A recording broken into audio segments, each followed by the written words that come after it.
विज्ञान का अर्थ क्या है? यथार्थ ज्ञान। 4 वेद हैं, ऋग्वेद, यजुर्वेद, सामवेद और अथर्ववेद। तो ऋषि कहते हैं सबसे पहले हम ऋग्वेद को समझकर फिर आगे तीनों वेदों का अध्ययन हमें करना चाहिए।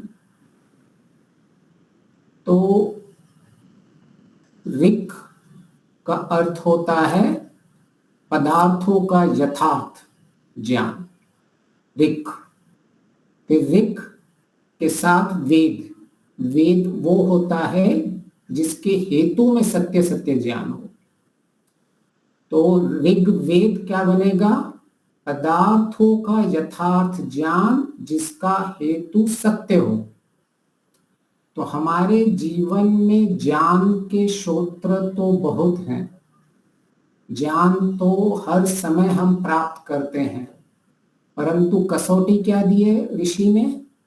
ऋग्वेद के माध्यम से ये शब्द क्या कहता है कि जो ज्ञान सत्य ज्ञान, जिसका हेतु सत्य हो।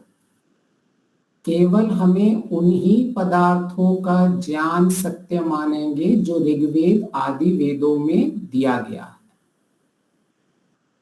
नहीं तो सारी दुनिया ज्ञान बांटने में लगी है। हम संशय में रहेंगे कि कौन सा ज्ञान सही है, कौन सा ज्ञान उत्तम है, कौन सा ज्ञान श्रेष्ठ है, वो कभी हम निर्णय नहीं ले पाएंगे। तो वेदों का ईश्वरीय ज्ञान रहता है, तो उनमें हमें विशेष से कहा है विज्ञान को प्राप्त करना है। उस विज्ञान का अर्थ है यथार्थ ज्ञान। यथार्थ ज्ञान का अर्थ होता है हर एक पदार्थ का गुण और स्वभाव का पूर्ण ज्ञान हो। और विज्ञान को ऋषि खोलते हैं ज्ञान, कर्म, उपासना, इन तीनों से उपयोग लेना, वह विज्ञान है। और ऋषि खोलते हैं उसको पदार्थ, कौन से पदार्थ? ईश्वर से लेके तृण पद तक उसका यथार्थ बोध, साक्षात बोध, और फिर उसका उपयोग। तो ईश्वर से लेके छोटे छोटे कण होते हैं, उन सबका ज्ञान होना और उनका यथार्थ ज्ञान होना, उनका साक्षात बोध होना और फिर उनका उपयोग करना तृण पर्यंतक। तृण होता है छोटे छोटे तिनके होते हैं ना। तो ईश्वर से लेके इन सब पदार्थों का यथार्थ ज्ञान होना चाहिए, छोटे छोटे पदार्थों का। अगर हमें इनका ज्ञान हो रहा है तो इस पे हमें विज्ञान की तरफ हम चल रहे हैं, यह हमें स्पष्ट होता है। फिर इनमें 2 संदेश दिए हैं कि प्राय वेदों में क्या मुख्य 2 संदेश हैं। तो उसमें संदेश है एक तो ईश्वर की उपासना, ईश्वर को जानना, दूसरा ईश्वर का आज्ञा का पालन करना।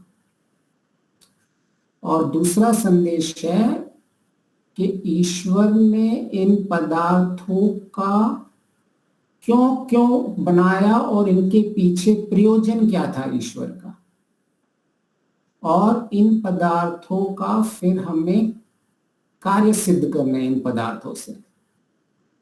तो ये जो मैंने अभी आपको इतना सारांश बताया, ये मैंने आपको सारे वेदों का सारांश बता दिया कि अगर हमें समझना है कि वेद क्या है, वेदों का पढ़ना क्यों आवश्यक है, क्योंकि हमें इस वेदों के माध्यम से ईश्वर को जानना, ईश्वर की आज्ञा को पालन करना, पदार्थों का यथार्थ ज्ञान करना, और इन पदार्थों को ईश्वर ने किन किन प्रयोजन से बनाया है उन प्रयोजन को सिद्ध करना।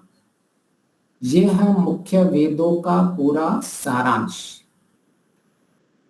तो अगर हमें इन वेदों में से अपने जीवन में उपयोग में लाना है तो हमें यह स्पष्ट होना चाहिए कि हम अपने जीवन का मुख्य जो ज्ञान प्राप्ति का विषय है उसे किस दिशा में ले जाना है। तो हमने अब तक देखा कि प्राय लोग केवल ईश्वर को रखते हैं आज इस संसार में, या कुछ लोग केवल पदार्थ जान लेते हैं। तो वो भी लोग सुखी नहीं है जो केवल पदार्थ ज्ञान में जाते हैं, जिनको भौतिकवाद लोग हम कहते हैं, और वह भी देखे जाते हैं सुखी नहीं है जो केवल ईश्वर ईश्वर करते रहते हैं।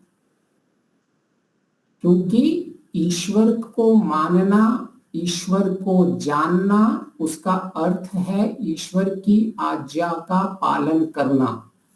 और ईश्वर ने वेदों में स्पष्ट लिखा है कि मैं आपको जिन जिन पदार्थों को ज्ञान दे रहा हूं उनका आपको यथार्थ जान करके प्रयोग भी करना है। तो अगर हम केवल ईश्वर को ले रहे हैं और हम केवल ईश्वर का ऐसा समझ रहे हैं कि ईश्वर को मानने का अर्थ है ईश्वर की सत्ता को मानना, केवल उतना नहीं रहता। ईश्वर ने कौन से पदार्थ बनाए हुए हैं और उन पदार्थों का यथार्थ उपयोग करना वेद कह रहा है।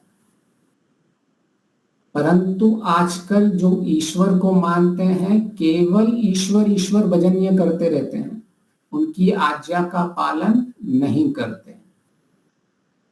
उपासना का अर्थ भी वह आधा लेते हैं कि ईश्वर में मग्न रहना, लेकिन ऋषि क्या कहते हैं?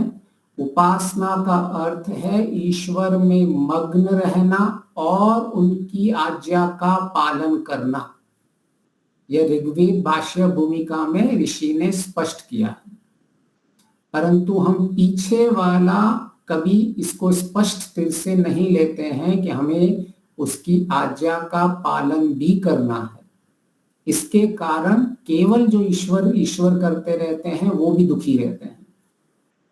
तो केवल पदार्थ वाले भी दुखी रहेंगे, केवल ईश्वर ईश्वर वाले भी दुखी रहेंगे। क्यों?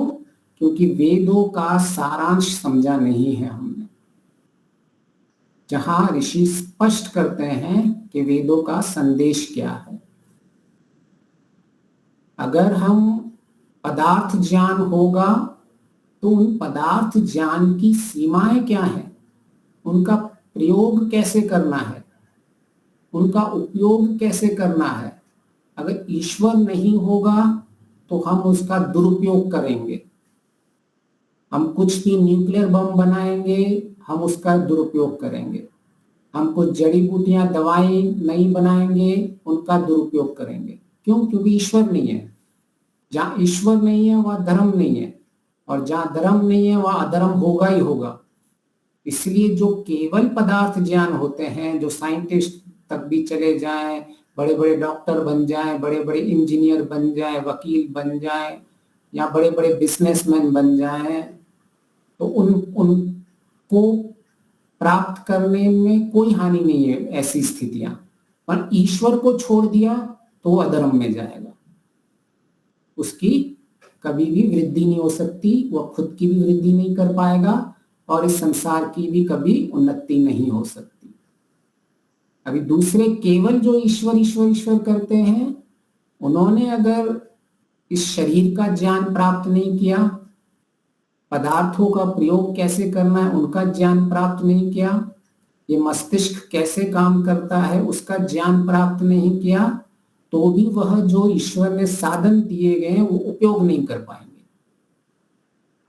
इसलिए जो ईश्वर केवल ईश्वर को रखेंगे और ईश्वर की जो आज्ञा है कि आपको जो मैंने ये साधन दिया है उस साधन को समझो, इनका प्रयोग करो, इनको मैंने क्यों दिया है इनका विवेचन करो, इन पे विचार करो कि शरीर क्यों दिया गया है, ये मस्तिष्क कैसे काम करता है, ये मन कैसे काम करता है, यह हमें सब समझना होगा।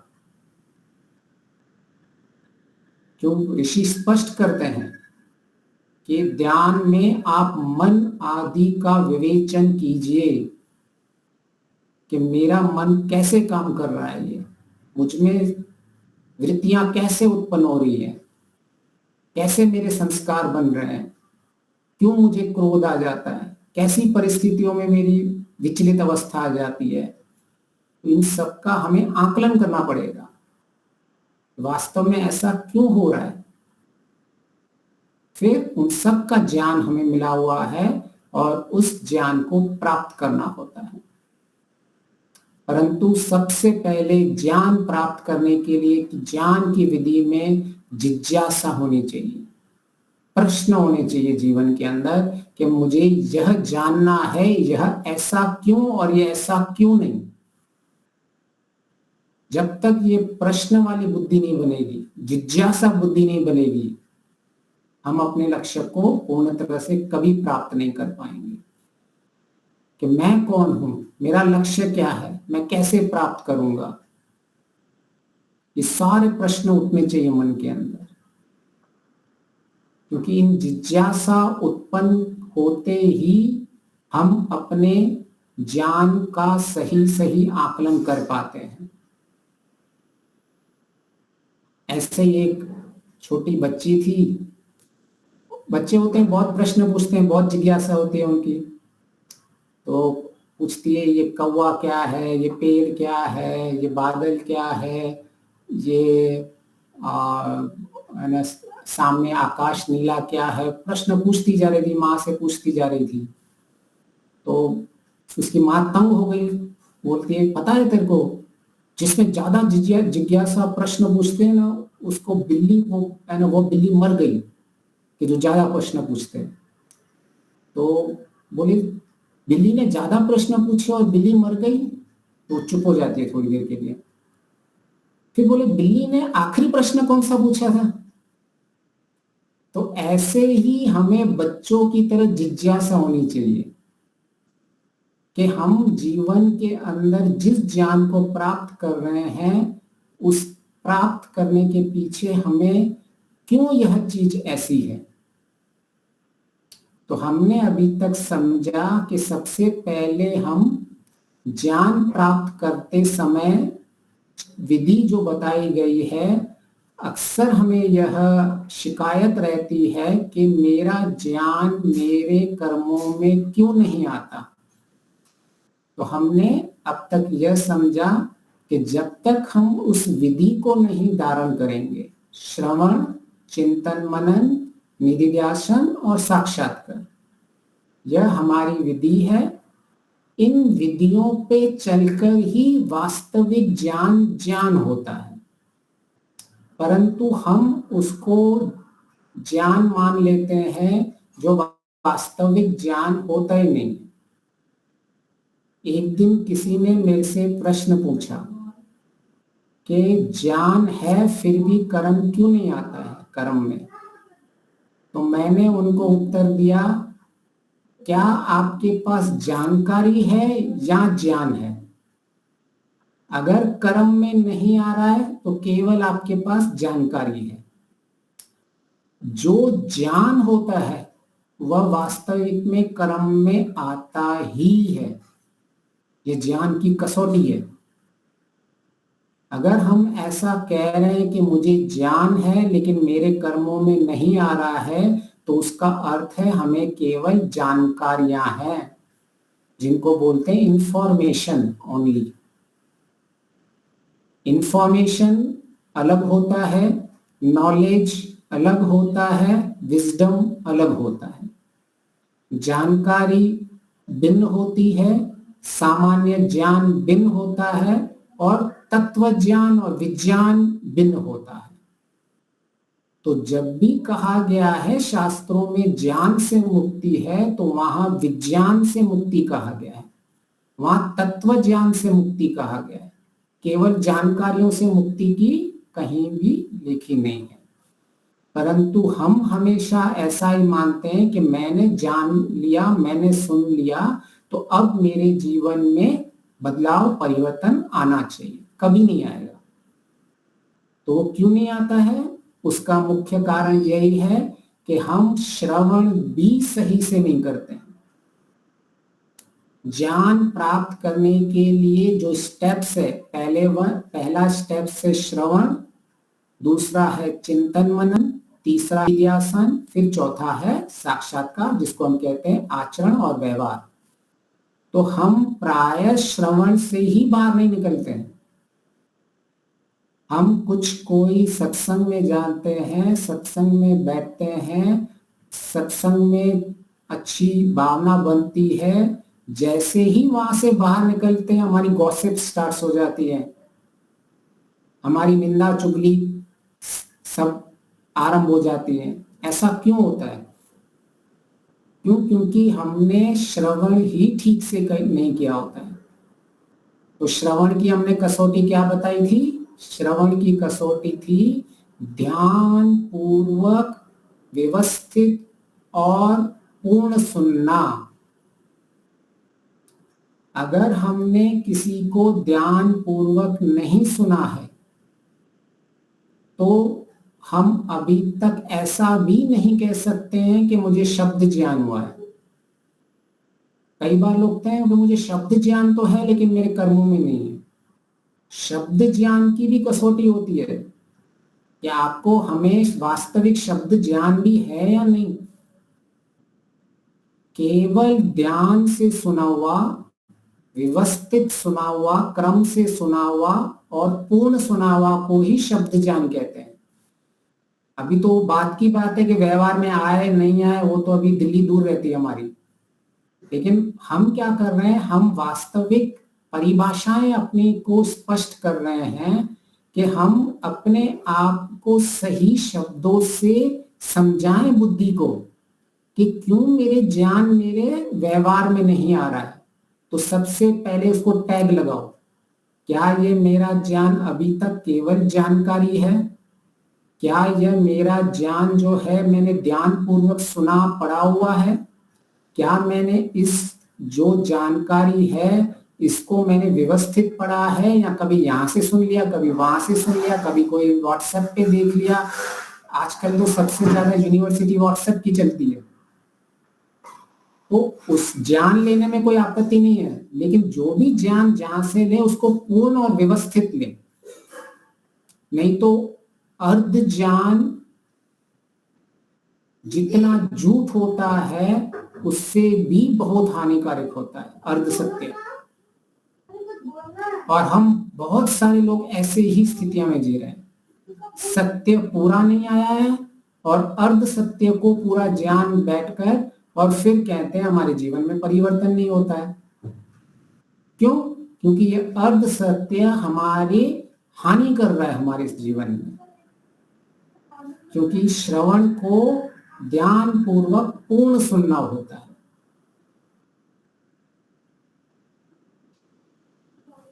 जीवन के अंदर किसी भी कार्य को करते समय अगर हमारे जीवन में वह नहीं उतर रहा है तो उसके दो कारण होते हैं। हम ध्यान नहीं करते हैं या कुछ ध्यान देते हैं तो उस पर अभ्यास नहीं करते हैं। तो सबसे पहले चीज है, जो भी चीज करनी सीखनी होती है तो उस पर ध्यान देना होता है। जैसे हम बचपन में साइकिल सीखते हैं तो हमें पूर्णता कुशलता नहीं आती है, लेकिन ध्यान पूर्वक हम साइकिल पे बैठते हैं और हमारा हैंडल ऐसे होता है और हम एक दो बार गिर भी जाते हैं। फिर ध्यान के साथ अभ्यास जब जुड़ जाता है, हम ध्यान भी कर रहे हैं और बार बार साइकिल चलाने का अभ्यास भी करते हैं, तो अभी ये ध्यान से किया हुआ अभ्यास अब हम साइकिल बचपन में चला पाते थे। और तीसरी स्थिति क्या आती है कि अगर आपके ध्यान में कोई कमी रह गई है, ध्यान ज्यादा भी नहीं है लेकिन आपका अभ्यास बहुत ज्यादा है, तो भी आपकी स्थिति बहुत अच्छी हो जाती है। थोड़े से ध्यान से लगाने के बाद आप उसको धक्का दे देते हैं और आप उस कार्य को कुशलता से कर लेते हैं। क्यों? क्योंकि आपने उस पर अभ्यास किया हुआ रहता है। तो आपने देखा होगा जब बचपन में आपने साइकिल चलाना सीख लिया होगा तो आप अपने दोस्तों से बातें भी करते होंगे साथ साथ में। तो इसका अर्थ क्या है, साइकिल चलाते हुए आपने ध्यान में कमी भी कर दिया, आप पैडल पे ध्यान नहीं दे रहे हो आप, लेकिन आप क्या ऐसे भी पकड़ के बैठे हो, साइकिल भी चला रहे हो और अपने दोस्तों से बातें भी कर रहे हो। ये कैसे आया, ये अभ्यास से आया। तो जब हमारी ऐसी स्थिति बन जाती है, ध्यान का प्रयोग करके किसी कर्म में हम कुशलता जब हम बना लेते हैं, और उस कुशलता का जो अंतिम स्थिति यह रहती है कि हमें बार बार अभी ध्यान देने की जरूरत नहीं है, क्योंकि हम इतने कुशल हो चुके हैं। इसलिए आपने योग की एक परिभाषा आपने गीता में सुनी होती, कर्म कुशलता। योग को उसकी एक परिभाषा यह भी है। उसका अर्थ क्या है कि मेरा कर्म कुशल कैसे होता है, कैसे मैं किसी भी कार्य में कुशल हो जाता हूं। तो मैं जब ध्यान से किसी चीज को, क्रिया को करता हूं, तो पहले मेरे में पूर्णता नहीं होती है, मेरे में हमारा अभ्यास नहीं होता है। तो ध्यान और न अभ्यास की स्थिति आती है, फिर ध्यान और अभ्यास की स्थिति आती है, फिर आपका ध्यान कम, एक बार अभ्यास हो गया तो भी आपकी स्थिति की बहुत अच्छी स्थिति हो जाती है। फिर कई लोग, आपने सुना होगा, सिद्धियां प्राप्त करते हैं कई लोगों की। तो सिद्धियां कैसे प्राप्त होती हैं, वो भी ऐसे ही सिद्धियां प्राप्त होती है जब आप ध्यान लगा के अभ्यास, किसी भी कार्य को अभ्यास करते रहते हैं तो आप उसमें और भी सिद्ध हो जाते हैं, कुशलता की पराकाष्ठा आती है। आपने बचपन में हाथ छोड़ के साइकिल चलाई है कभी? एक बार अभ्यास हो जाता है तो होता है ना। तो ये क्या है, एक सिद्धि की स्थिति आ जाती है। पहले तो हमारी स्थिति थी ऐसी कि हम ध्यान लगा के, पैडल को ध्यान लगाओ, हैंडल को ध्यान लगाओ, इसको हाथ लगाओ। उसके बाद हमारी स्थिति हो गई कि हम हैंडल और पैडल पे ध्यान लगा के अच्छी तरह से चला पा रहे थे। तीसरी स्थिति क्या आ गई कि हैंडल पे भी पैर रख के, पैडल भी पैर रखा और बातें भी कर रहे हैं। चौथी स्थिति क्या है, हम बातें भी कर रहे हैं और हैंडल को भी छोड़ दिया है। तो यह इस तरह से हमें धीरे धीरे योग में सिद्धियां मिलती रहती हैं। उन सिद्धियों का अर्थ है कि कुशलता की पराकाष्ठा आ जाना। जैसे आपने मदारियों को देखा है कि वो रस्सी पे कैसे चलते हैं, रस्सी पे इन्होंने बहुत ध्यानपूर्वक अभ्यास कराया होता है, और इनको ही वास्तव में सिद्धियां कहते हैं। जब हमारी किसी भी कार्य में श्रेष्ठ स्थिति बन जाती है तो उसको सिद्धियां कहते हैं। और सिद्धियों को और भी गहराई में लेके चल जाए तो योग दर्शन में उसको विभूतिपात कहा गया है। सारी विभूतियां कही गई, तो और कुछ नहीं है, वो ध्यान और अभ्यास की पराकाष्ठा है। सबको प्राप्त कर सकते हैं, परंतु जब भी हम ऐसे सुनते हैं ना इन सब चीजों को, हम केवल इनको आध्यात्मिकता तक सीमित रखते हैं। हम यहाँ सोच ही नहीं पाते कि हम जीवन में भी हमारी बहुत सारी सिद्धियां चलती रहती हैं। अगर कोई गांव से आया है और वो अचानक टाइप राइटिंग पे भी आपको करता हुआ देख ले, ये तो 100 अक्षर टाइप राइटिंग कर रहा है, तो उसको तो कितनी बड़ी बात है उसके लिए। जिसने अभ्यास किया हुआ है, जिसने ध्यान पूर्वक अभ्यास किया हुआ है, उसकी कुछ ना कुछ कुशलताएं बनी जाती है। लेकिन जिसने नहीं देखा होता है उसको लगता है ये बहुत बड़ी सिद्धि है। और हमारी सिद्धियां यह हमारे संसार में हमें दिखती रहती है। कहीं कोई मदारी का अपना काम कर रहा हो, कोई अपना विशेष कोई नया नया काम किया हो, हर चीज में लोग जहां ध्यान पूर्वक काम करते हैं वहां अपने कार्य को सिद्ध करते रहते हैं। तो जब हम संसार को और आध्यात्मिकता को, सही सही पदार्थों को समझने लग जाते हैं तो हमें आध्यात्मिकता में इतनी कठिनाई नहीं होती है। आज हमारी आध्यात्मिकता की कठिनाई का कारण यह है, हमने मस्तिष्क में 2 भाग बना दिए हैं कि ये आध्यात्मिकता तो कुछ ऐसी चीज है जो संसार से टोटली भिन्न है,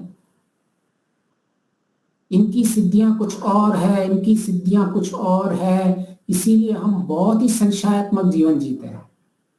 लेकिन ऐसी ऐसी सिद्धियां लोगों में होती हैं। आपको बैठे हुए हो, मैं बता दूंगा दीपालिका जी की अभी मानसिक स्थिति क्या है। मैं अभी बता, मतलब लोगों की ऐसी स्थिति हो जाती है कि वो एक एक चीज को देखते हैं, माथे पे थोड़ा पसीना आ जाता है, थोड़े फेस के एक्सप्रेशन चेंज हो जाते हैं, इस तरह से ऑब्जर्वेशन कर देते हैं कि आपको बता देते हैं कि आपकी थोड़ी देर पहले अभी स्थिति क्या है आपकी। है ऐसे लोग, और इसमें कुछ भी रॉकेट साइंस नहीं है। जिसने ध्यान पूर्वक अभ्यास किया हुआ है किसी भी विषय को लेके, उसे हर दम उस कार्य में कुशलता मिलती है। तो अगर हमारे कार्य सही से नहीं हो रहे, हमारे कार्यों में कुशलताएं नहीं आ रही है, हम कार्यों को पूर्णता से नहीं कर पा रहे, हम उस ज्ञान को पूर्णता से नहीं ले पा रहे, तो इसका अर्थ यही है हमने ज्ञान की विधि को समझा ही नहीं है। जिस दिन हम ज्ञान की विधि को समझ जाएंगे, धीरे धीरे धीरे अभ्यास से हमारे जीवन में वह सारे कर्म कार्य दिखेंगे। तो सबसे पहले हमने देखा कि जब हम श्रवण करते हैं, ध्यान पूर्वक श्रवण करते हैं और फिर उसको व्यवस्था से पढ़ते हैं, उसमें पूर्णता लाते हैं, तो हमारी ऐसी स्थिति बनती है कि हम उसको दूसरी स्थिति तक लेके जाएं। वह दूसरी स्थिति है हमारी मनन करने की प्रक्रिया, चिंतन करने की प्रक्रिया। प्राय लोग कहते हैं कि ठीक है, शब्द ज्ञान हो गया, अभी हमने इतनी मेहनत से जानकारियां इकट्ठी की, फिर मेहनत से हमने है ना उस ज्ञान को ध्यान दिया, फिर व्यवस्थित किया, फिर उसमें पूर्णता लाए, अब भी ज्ञान नहीं आया। नहीं, अब भी ज्ञान नहीं आया। तो अभी भी ज्ञान इसीलिए नहीं आया क्योंकि हम अभी तक मनुष्यता पे तो आए ही नहीं है। मनुष्य का अर्थ ही है, मननशील जो होते हैं उन्हें मनुष्य कहते हैं। तो इसका अर्थ यह है कि अब जो हमने ज्ञान को प्राप्त किया है उसको मनन करें, हम अपने मनुष्य होने का धर्म निभाएं। तो अगर किसी को रुचि नहीं हो रही है चिंतन मनन में, तो आप अपने आप से प्रश्न पूछ सकते हो कि हम कौन सी कैटेगरी में आ जाएंगे। फिर कई लोग कहते हैं कि हमारी रुचि नहीं है चिंतन मनन में, हमने किया ही नहीं है हमने अभी तक, या हमने तो केवल इतना पढ़ा है, हमने उतना पढ़ा हुआ है, लेकिन चिंतन मनन में उनकी रुचि नहीं जाती है। लेकिन उनको पढ़ने के लिए कह दो तो कुछ और भी पढ़ सकते हैं, लेकिन वह मनुष्यता के विरुद्ध चला जाएगा। फिर मनुष्य के कोटि में नहीं आएंगे हम।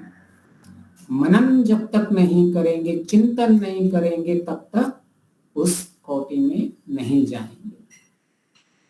कई बार लोग कहते हैं कि एक्सपीरियंस होना बहुत जरूरी है संसार में, कि एक्सपीरियंस ही सबसे ज्यादा काम आता है।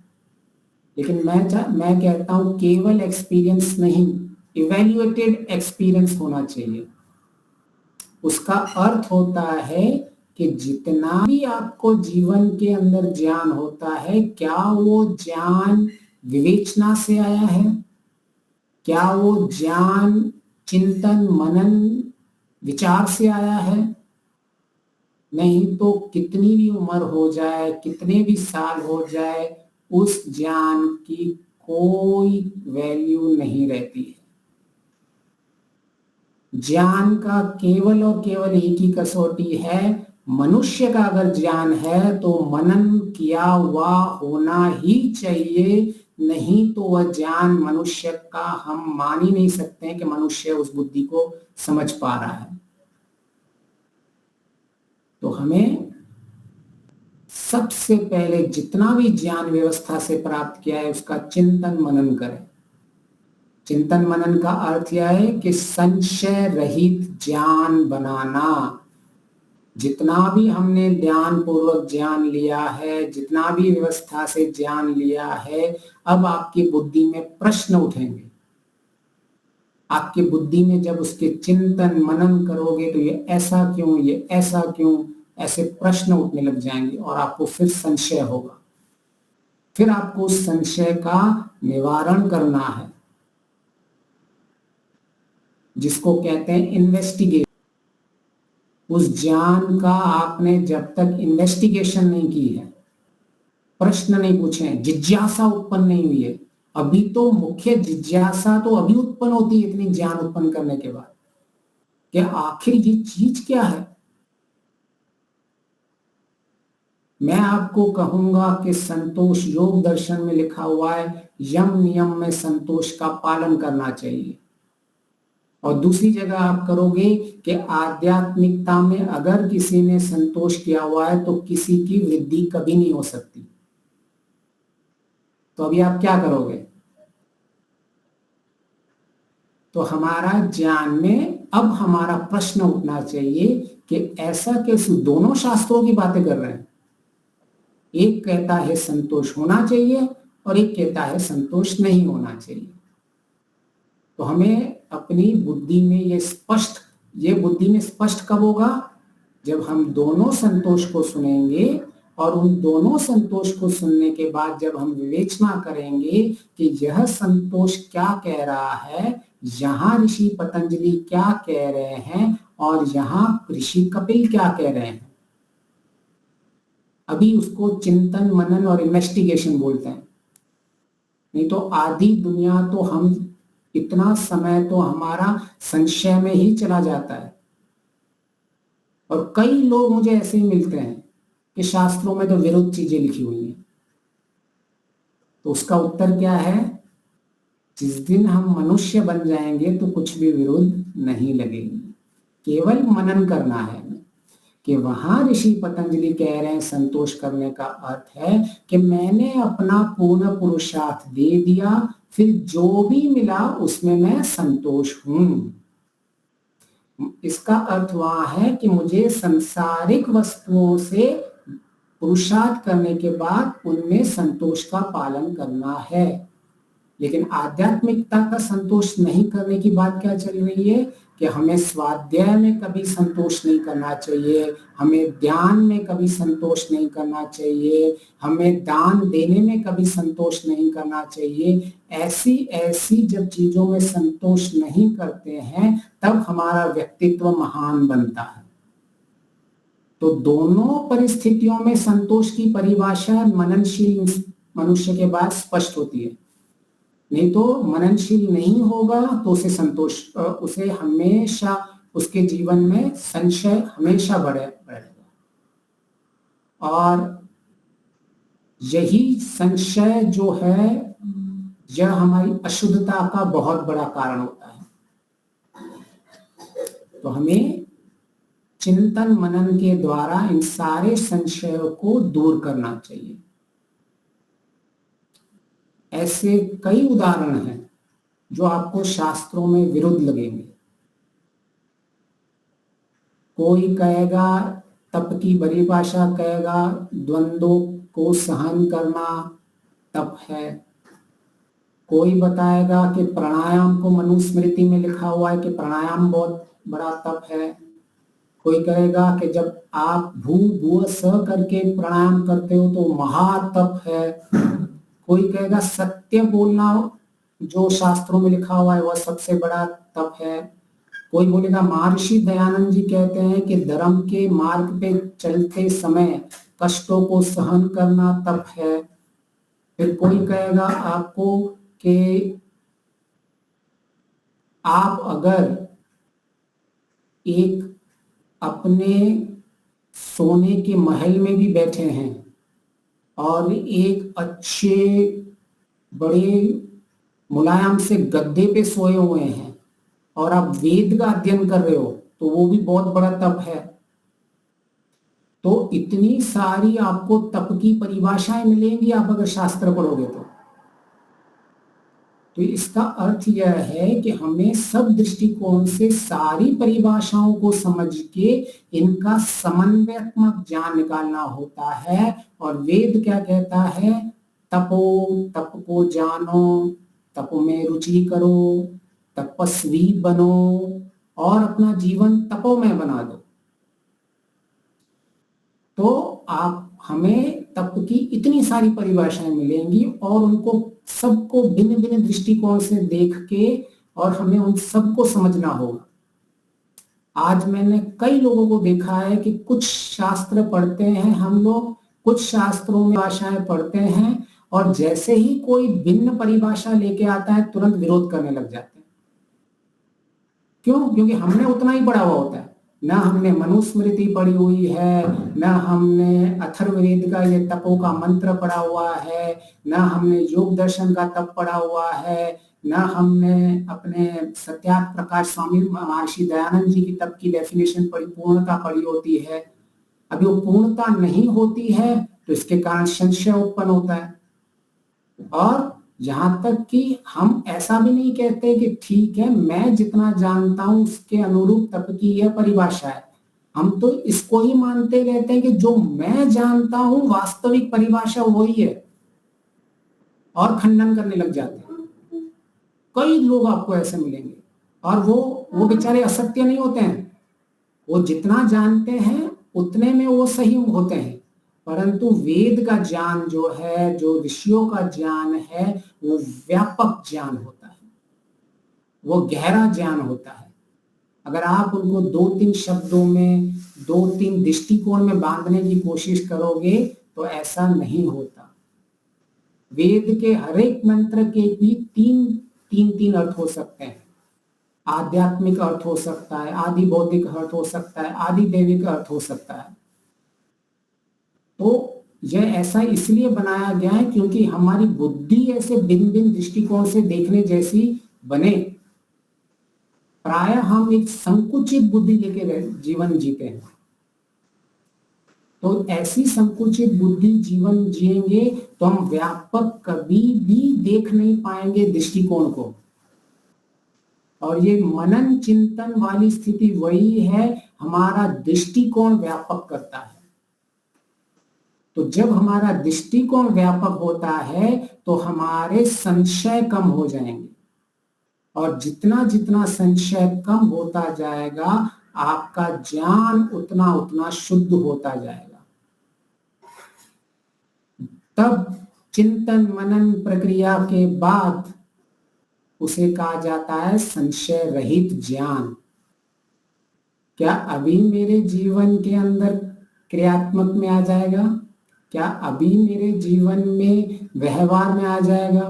मैंने पहले श्रवण किया, श्रवण में ध्यान से सुना, व्यवस्थित सुना, पूर्ण सुना, फिर मैंने चिंतन मनन किया, चिंतन मनन में मैंने फिर से देखा उसको कि क्या, इसको इन्वेस्टिगेशन किया, उसको इवेल्युएट किया, क्या सही है, क्या गलत है, क्या कोई संशय है। उस संशयों को मैंने एक एक बैठकर पूरा निवारण किया।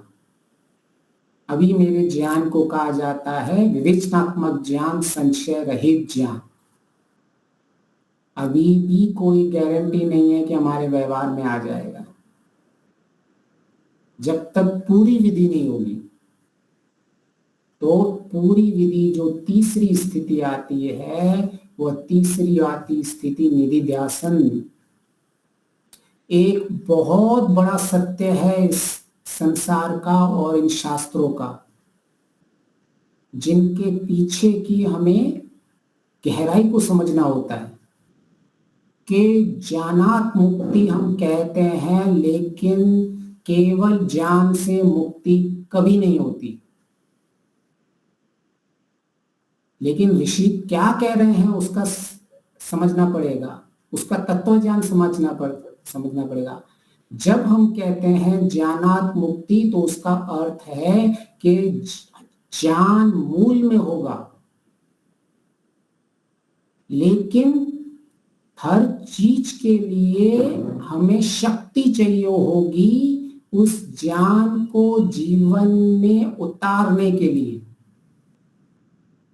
तो जो परिवर्तन होता है वह ज्ञान से सीधा सीधा नहीं होता, परिवर्तन होता है ज्ञान से। जो आत्मबल उत्पन्न होता है उस आत्मबल से परिवर्तन होता है।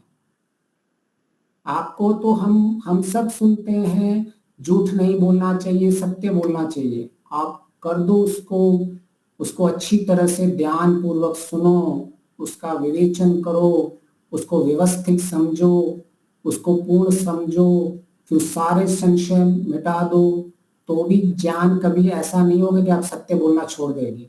क्योंकि जब विपरीत परिस्थिति आएगी और आपको ऐसा लगेगा कि मुझे झूठ बोलने से अधिक लाभ हो रहा है और सत्य बोलने से हानि हो रही है, तो आप फिर से झूठ बोलोगे। क्यों? क्योंकि उस वक्त आत्मबल नहीं होता, वो शक्ति नहीं होती हमारे अंदर। तो जो कमी रह गई है, जो लोग ज्ञान के पीछे केवल भागते रहते हैं और ज्ञान के पीछे क्या उत्पन्न होता है उसको नहीं देते हैं, तो ज्ञान के पीछे आत्मबल उत्पन्न होता है। आत्मबल महर्षि दयानंद जी कहते हैं, आत्मबल इतना उत्पन्न हो जाता है कि पहाड़ जैसा दुख भी हम सहन कर लेते हैं और घबराते नहीं हैं। तो मन की स्थिति देखो, सहन शक्ति बढ़ गई है। ज्ञान का ये फल है, ज्ञान मेरे मूल में है, उस मूल ज्ञान से मैंने सहन शक्ति बढ़ा दी है, उस मूल ज्ञान से मैंने विचलित घबराता नहीं हूं, उस मूल ज्ञान से मैंने आत्मबल बढ़ा दिया है। इसीलिए हम जब हवन करते हैं केवल तेजोसी तेजोमय नहीं कहते हैं, बस तेजोसी तेजोमय है ईश्वर मुझे प्रकाश ज्ञान दे दो, बोल दो इतना, उससे कुछ नहीं होने वाला। उसके बाद हम मांगते हैं वीर्यमसि वीर्यमयी, मुझ में पराक्रम होना चाहिए कि ज्ञान तो प्राप्त हो गया लेकिन मुझ में पराक्रम ही नहीं है कि मैं झूठ को झूठ बोल सकूं, सत्य को सत्य बोल सकूं। हमारे जितने भी महापुरुष थे पराक्रमी थे ना, कितने पराक्रमी वो करते थे, वो युद्ध में कैसे चले जाते थे। फिर बलमसी बलमयी देहि, कि जो मैं ज्ञान आपसे प्राप्त कर रहा हूं उस ज्ञान से मेरा बल कैसे उत्पन्न हो। हम क्या कर रहे हैं, अभी विज्ञान को समझ रहे हैं कि उन पदार्थों का प्रयोग करके हमें ईश्वर ने उनको किन किन प्रयोजन से बनाया है, हमें उनका उपयोग करना है। हमें पहले ज्ञान को, जो वेदों का ज्ञान है उसका प्राप्त करके उपयोग क्या करना है, हमें अपना पराक्रम बढ़ाना है। फिर हमें क्या करना है, आयुर्वेद का ज्ञान लेके फिर हमें अपना बल बढ़ाना है, फिर हमें अपना ओज बढ़ाना है, आंतरिक शक्ति बढ़ानी है, बाहर की शक्ति, आंतरिक शक्ति, सामर्थ्य बढ़ाना है। फिर मनुरसी मनुमही देवी, दुष्ट हमारे जीवन में ऐसी स्थितियां आएंगी कि जब हमारे गुण भी बहुत दुष्ट होंगे, तो ऐसे दुष्ट गुणों से हमें अपने लड़ना है। फिर दूसरों दुष्ट व्यक्तियों से लड़ना है, ऐसी शक्ति होनी चाहिए, तभी ही हम जीवन में कुछ उस ज्ञान को क्रियात्मक कर पाएंगे। सहो असी सहो मई देई। तो मुख्य हमें लगता है कि परिवर्तन ज्ञान से हो रहा है, परिवर्तन ज्ञान से नहीं होता है। ज्ञान से शक्ति बल उत्पन्न होता है, उससे हम परिवर्तन करते हैं। हमारे जीवन के अंदर हमें अहिंसा का पालन करना है, हम कर नहीं पाते हैं। क्यों? हमने अहिंसा की योग दर्शन भी पढ़ लिया, हमने यम भी पढ़ लिया, हमने अहिंसा की परिभाषा भी पढ़ ली, अहिंसा के संबंध में जितने भी हमारे संशय थे वो सारे दूर कर लिए, फिर भी अहिंसा का पालन नहीं होता है। क्यों? क्योंकि उस ज्ञान से ये बल उत्पन्न नहीं हुए। तो ज्ञान का संबंध क्या होना चाहिए, हमारा आत्मबल कितना है, मेरे अंदर सहन शक्ति कितनी है, मेरे अंदर की आंतरिक शक्तियां कितनी है, वह बताती है कि वास्तविक में मेरे ज्ञान का कोई अभी स्थिरता आई है या नहीं आई है। कुछ लोग बड़े बड़े क्रोध पे प्रवचन देंगे, लेकिन तुरंत कोई उनको कुछ बोल दे तो उनको गुस्सा आ जाता है। ऐसा क्यों होता है? ज्ञान तो बहुत है, ऐसा नहीं वो बेचारे है ना कुछ पढ़े हुए नहीं, उन्होंने भी बेचारों ने सबने शास्त्र पढ़ा हुआ है, लेकिन वास्तविक में ऋषि दयानंद ने इतना बड़ा साइंस देके गए कि अरे लोगों, एक जगह मत रुको भाई, आपने शब्द ज्ञान प्राप्त कर लिया है, इसको अभी मनुष्यता तो लाओ, मनुष्य तो बनो, सबसे पहले मननशील करो उसको, उसके बाद आप चिंतन मनन करने के बाद आपने मनुष्यता को स्वीकार किया है कि मैं कम से कम अभी मनुष्य का कोटि में आ चुका हूं, मैंने मनन चिंतन किया उसको, उसके बाद फिर निधि ध्यासन, क्योंकि हमें इसमें स्पष्ट होना चाहिए कि हम ज्ञान व्यवहार में क्यों नहीं आता, क्यों वेद विज्ञान की बात कर रहा है, क्यों वेद कह रहे हैं कि विज्ञान ही सारे वेदों में सार है। स्पष्ट लिखा है महर्षि दयानंद जी ने ऋग्वेद भाष्य भूमिका में।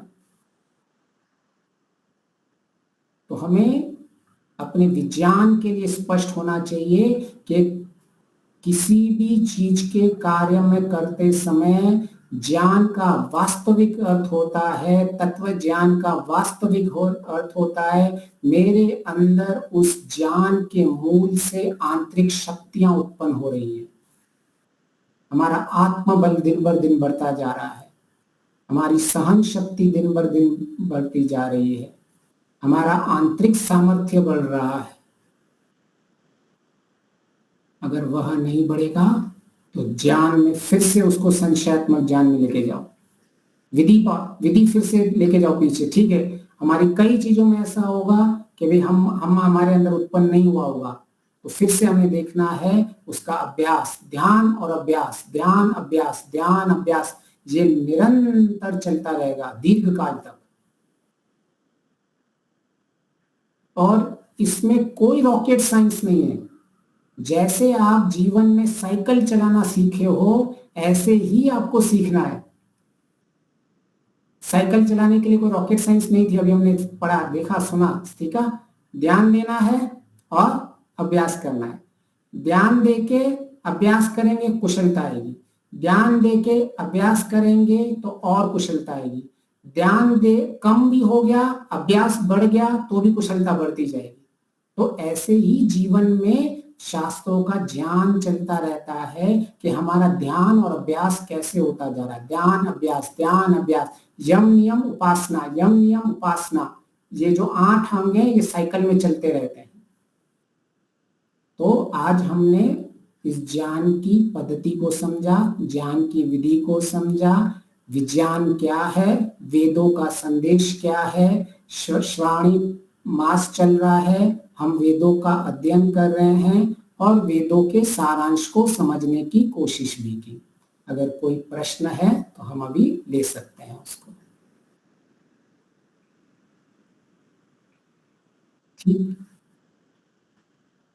ठीक है, समय हो चुका है। हाँ जी।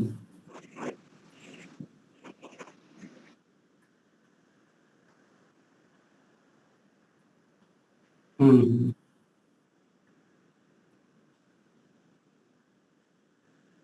हम्म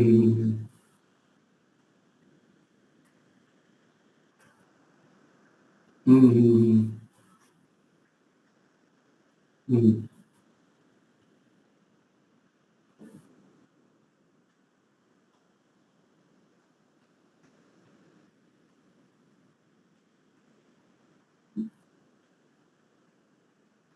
हम्म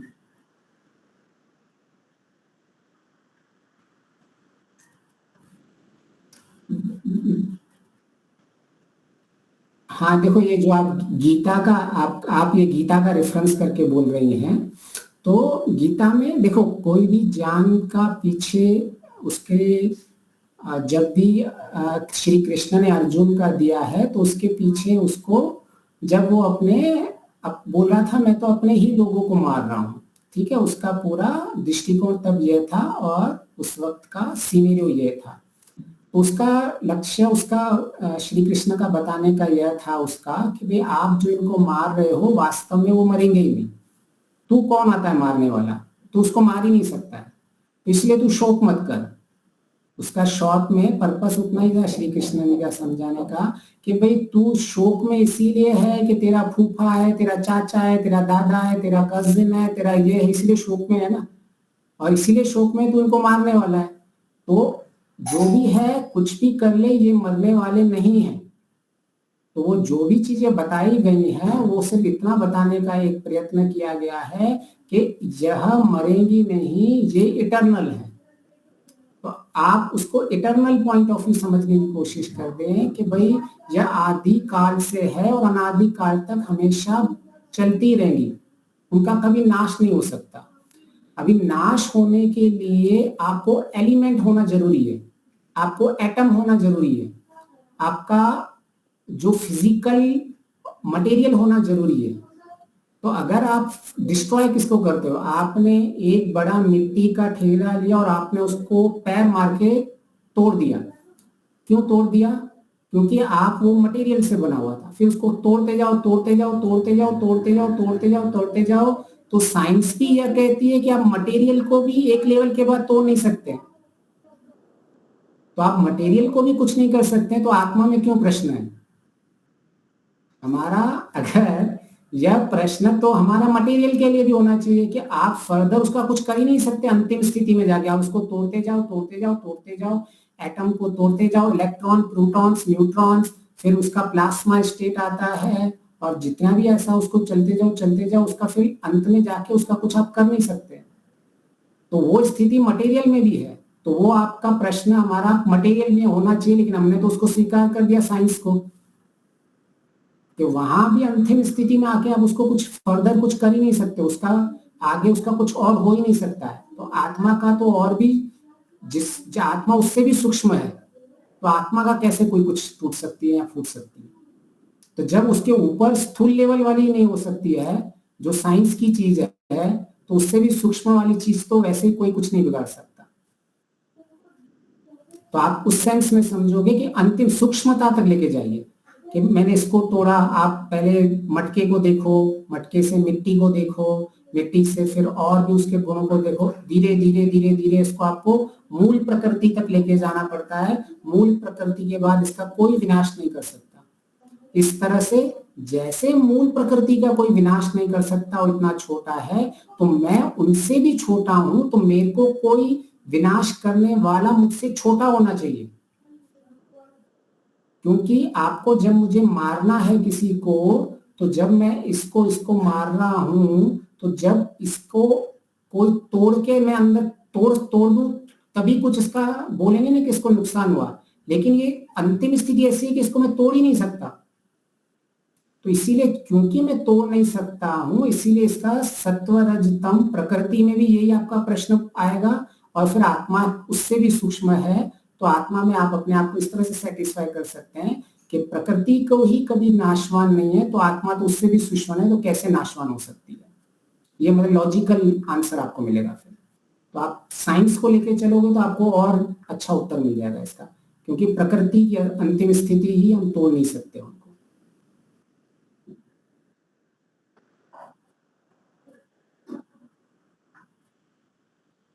नहीं, परमात्मा आत्मा से भी सूक्ष्म है, तभी हम परमात्मा का आनंद प्राप्त कर सकते हैं। क्योंकि अगर वो आत्मा के इक्वल होगा, तो हम परमात्मा को सर्वव्यापक नहीं बोल सकते। दो इक्वल चीज, मटेरियल चीज इक्वल है, जैसे जो दोनों गोल है, ठीक है, ये आत्मा है और ये परमात्मा है, तो ये दोनों, ये सर्वव्यापक है ये परमात्मा, तो ये इसके अंदर होना चाहिए, तभी सर्वव्यापक हो सकता है ना, नहीं तो ये सर्वव्यापक नहीं होगा। सर्वव्यापक का अर्थ है ये यहाँ भी है और यहाँ भी है। तो जहां आत्मा है वहां परमात्मा भी है, वो तभी है जब उससे सूक्ष्म हो सकता है, नहीं तो वो दोनों एक जैसे, कभी इसको सर्वव्यापक खंडित हो जाएगा ईश्वर। क्योंकि सर्वव्यापक ईश्वर है, इसीलिए आत्मा के अंदर भी है, आत्मा से सूक्ष्म है।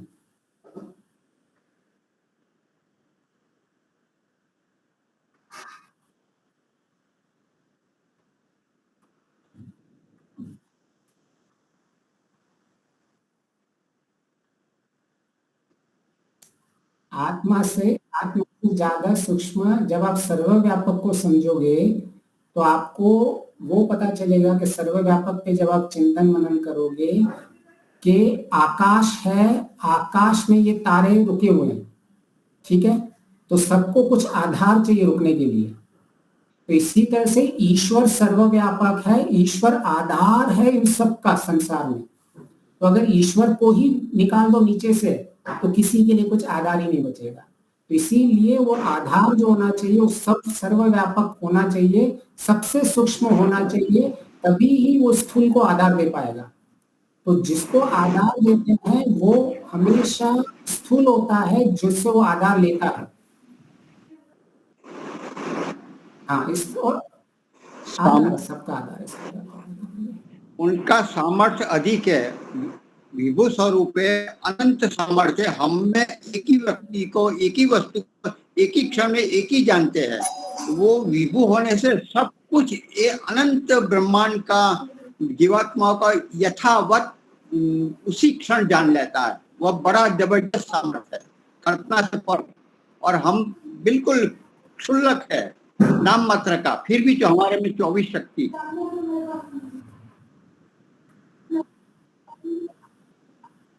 हाँ हाँ, बिल्कुल बिल्कुल। आत्मा का आधार है परमात्मा।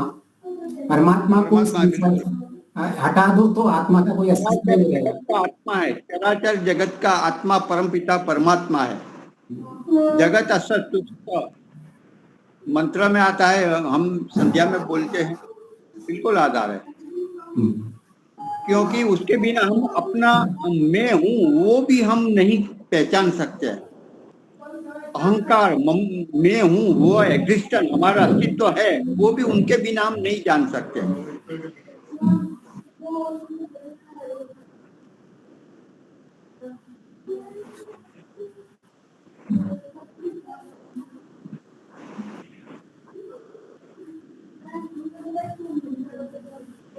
बिना साधन के अहंकार नाम का जो हमारे पास साधन है, उनको जाने बिना हम मैं हूं वो भी नहीं जान सकते। उनके लिए भी शरीर चाहिए।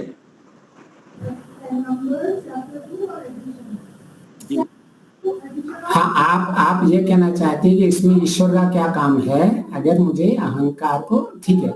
ये प्रश्न मतलब ये स्थिति बहुत अच्छी आती है कि भाई कई बार तो आपको लगेगा कि मुझे ईश्वर की जरूरत ही क्या है। प्रैक्टिकली आप देखोगे तो आएंगे ऐसे प्रश्न और आएंगे कि आपके कि भाई क्योंकि सीधा सीधा ईश्वर की पूरी रचना हमको दिखती नहीं है, ईश्वर की कृपा दिखती नहीं है, और ईश्वर की सीधी सीधी हमें उसका हस्तक्षेप दिखता नहीं है। तो हमें लगता है कि भाई है ना, आत्मा जब अपना कार्य कर सकता है तो उसमें परमात्मा का क्या काम है। तो आप जब मैं हूं वाला करते हो तो आपकी अंतिम स्थिति ऐसी हो जाएगी कि आपको मैं हूं उसका बोध हो जाएगा। हो सकता है तब तक अभी आपको ईश्वर का बोध नहीं हुआ, तो आपको संप्रज्ञा समाधि तक जब आप पहुंचोगे तो हो सकता है ईश्वर को आपने स्मृति लेवल तक आपकी है स्थिति, लेकिन प्रत्यक्ष अभी ईश्वर का नहीं हुआ है, लेकिन आपका आत्मा का बोध हो चुका है। वो स्थिति आपकी आ जाएगी। तो उस स्थिति में लेकिन आपको स्पष्ट होगा कि भाई एक और है स्थिति जो मुझे अभी प्राप्त करनी है। आपके अंदर अभी भी आपके अंदर सेटिस्फेक्शन नहीं आएगा, अभी तक जो कृत्य वाली स्थिति आती है वो नहीं आएगी। तो वो अभी आपको पता लगेगा, मतलब मुझे और भी से ऊंची स्थिति में जाना है। जब भी डिससेटिस्फेक्शन होता है उसका मतलब है हमें और आगे जाना है। जी जी,